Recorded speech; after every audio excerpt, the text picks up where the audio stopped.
विराट बड़ दुर्नीति सामना को आसी नवरंगपुर जिले में 4 कोटी टंका अर्थ लुट कर आदिवासी एवं हरिजन छात्र छात्री मानकर एभली भाव में आमर आदिवासी हरिजन दलित लोकंर रक्त को शोषिकी से जो भाव महादुर्नीति कर खाई से विरोध में दृढ़ कार्यानुष्ठान आज आम दाबी कर मंत्री जी अच्छा आम निज जिलार से डिपार्टमेंटर मंत्री अच्छा से भाग केते अच्छी एवं सरकारी ऑफिसर मानकर भाग केते अच्छी एमाने इटा केवल आमर जिलापाई नुहे आमर आदिवासी हरिजन मानकर रक्त को शोषिंट बोली कहले अत्युक्ति हम ना। आदिवासी कल्याण विभाग आश्रम स्कूल छात्र छात्री उद्दिष्ट विभिन्न सरंजाम किणारे दुर्नीति अभियोग आनी नवरंगपुर बिजु जनता दल। आदिवासी उन्नयन मंत्री निज जिले में आदिवासी कल्याण विभाग आश्रम स्कूल छात्र छात्री उद्दिष्ट विभिन्न सरंजाम किणारे कोटी कोटी टंकार दुर्नीति नहीं अभियोग आनी गणशिक्षा मंत्री और राज्य सरकार को टार्गेट करिछि बीजेडी। एने एक सांबादिक सम्मेलन कर समस्त तथ्य उपस्थापना करिसेंती प्रदीप माझी। स्थानीय बजार खुचरा दर ठारू 2-3 गुण अधिक मूल्य रे सामग्री किणा जाइथिबा दर्शाई प्राय 4 कोटी ऊर्ध्व टंकार दुर्नीति नवरंगपुर जिले में होइथिबा अभियोग आनिछंती।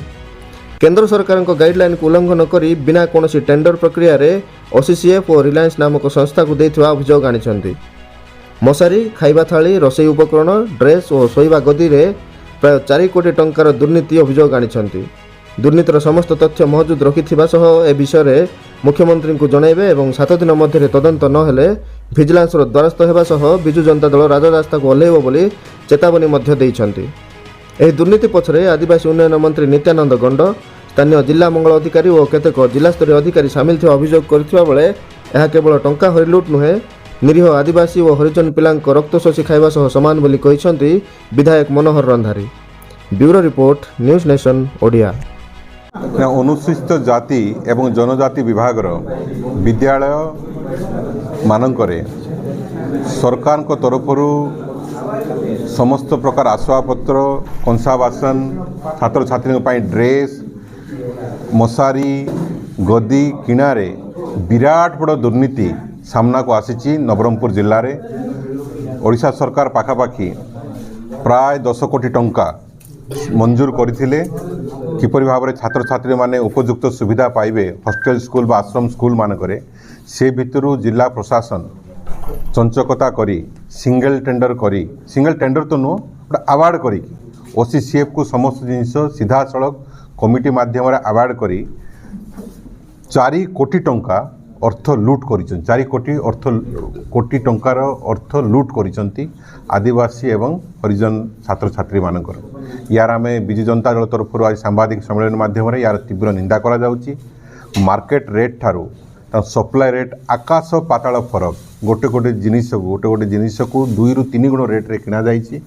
या विरुद्ध रे दृढ़ कार्यानुष्ठान नवापाई आज नवरंगपुर जिला बिजु जनता दल कमिटी दाबी करिछि एवं मुख्यमंत्री सम्मानीय मंत्री को सेक्रेटरी को कलेक्टर को आज अवगत कराइबो। जदि 7 दिन भितर दृढ़ कार्यानुष्ठान ग्रहण करा न जाए ताहले आमे बाध्य होई विजिलेंस द्वारस्थ होबो एवं राजरास्ता को ओह्लैबो।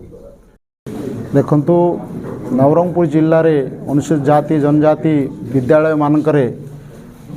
सरकार तरफ प्राय 10 कोटी टंका आमर यूटेनसिल्स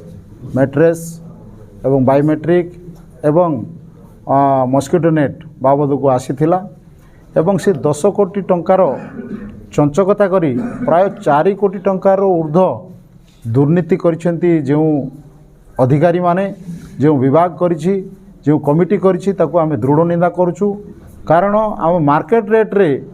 रिटेलर रे किणिले मध्य से टंका तार 3 गुण टंका रे सेमाने किणिसेंती एवं सेमाने कोनोसी प्रकार टेंडर प्रक्रिया न करी ओसीसीएफ गोटे संस्था को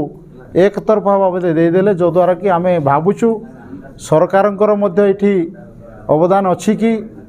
विभागीय मंत्रींकर मध्य एठी संपृक्ति अछि कि बोली आमर संदेह होछि। कारण विभागीय मंत्री तांकर विभाग आमर नवरंगपुर जिल्लार से मंत्री अछंती किंतु वर्तमान सुधा से कौन कार्यानुष्ठान नहीं नांती। तेणु बिजु जनता दल तरफ आमर डिमांड अच्छी जे एमानकर विरुद्ध में दृढ़ कार्यानुष्ठान नियाजाऊ। कारण एमाने आदिवासी हरिजन दलित लोकंकर रक्त को शोषी टंका आत्मसात करछंती।